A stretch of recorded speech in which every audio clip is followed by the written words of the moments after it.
Today's lesson is on building inspection and testing.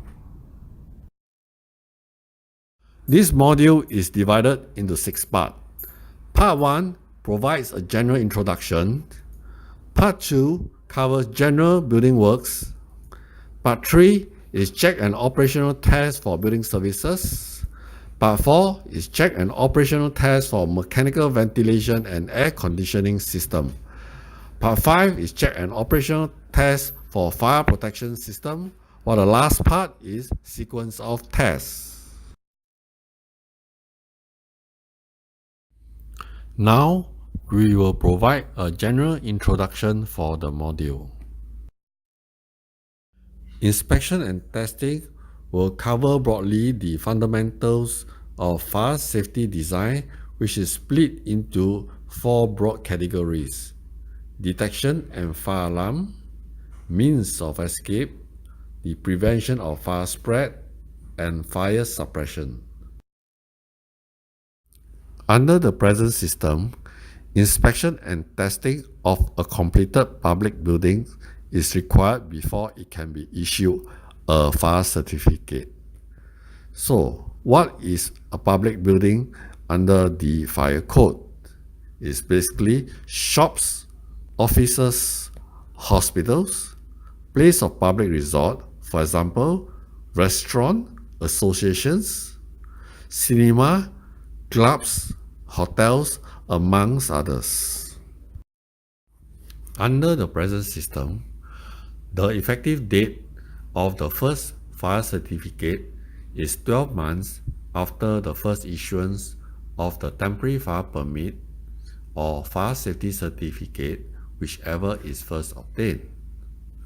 So, when should the owner or occupier apply for a fire certificate? The application for the fire certificate shall be made 10 months after the first issuance of the TFP, FSC, or 2 months before the expiry of the fire certificate. The following diagram provides an indication of when the respective permit and certificate that should be obtained and the date of application for the fire certificate. The fire certificate application shall be made on standard form, which is available on the SCDF website. The application forms are basically FSSD forms, FCO1, which is the standard application form, FC02, the certificate of maintenance, and a newly introduced form, the FC03 inspection report by the fire safety manager or the building owner. This form shall be accompanied by an application fee. If there are additional systems to be tested, they shall be certified and endorsed by a professional engineer before submission. These slides revisits the application process for fire certificate, which was covered under the previous topic for FSSD submission. Where all documentations are in order and there is no audit check, the fire certificate will be issued. At any point in the process where there is irregularities, written directions will be given to owner to rectify. Failure to rectify would lead to enforcement action being taken. For systems and installations to be checked by the FSM and owner, they are shown here. For operational systems such as hose reel, fire extinguisher, or manual fire alarm system, this will cover operational details such as function of system and proper maintenance. For infrastructure like doors and staircase, the checks would mean ensuring a free escape route with no obstruction or absence of fire hazards. Riser ducts will have to be checked for proper compartmentation and not used as storage space. The systems to be inspected or reviewed by the professional engineer will similarly cover the functionality and operation of the various systems. System inspected, however, covers the whole range of equipment and services for fire safety management and is more comprehensive. The professional engineer or PE will verify that proper scheduled maintenance has been carried out by the owner.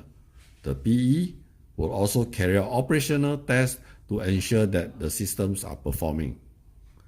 All review of maintenance and operational tests are audited with reference to the relevant regulation, code of practices, and local standards. For performance-based design, the review will be based on the performance standard as specified in the original building design. For inspection and testing, the PE would have to take reference from some datum, or namely performance standards or code of practices. Some of such standards and code of practices used in the inspection and testing is shown here. If the building fire safety works is carried out under performance-based fire safety system, the PE shall base the inspection and testing on the system performance as indicated in the original building installations, operation and maintenance manual. For purpose of testing and inspection, fire safety works are categorized into 4 types for checks and operational tests. They are general building works, building services, mechanical ventilation and air conditioning system, and finally fire protection or suppression system. For general building works inspection, the items can be grouped into corridors, lobbies and staircases, escape routes, fire and exit doors, duct risers, and miscellaneous items. The checks will ensure that the routes are kept clear of obstructions, free of hazardous materials, thus allowing for free passage. The checks will also ensure that there are no usage of the space for storage. All door openings shall be checked to ensure that they can open freely as required.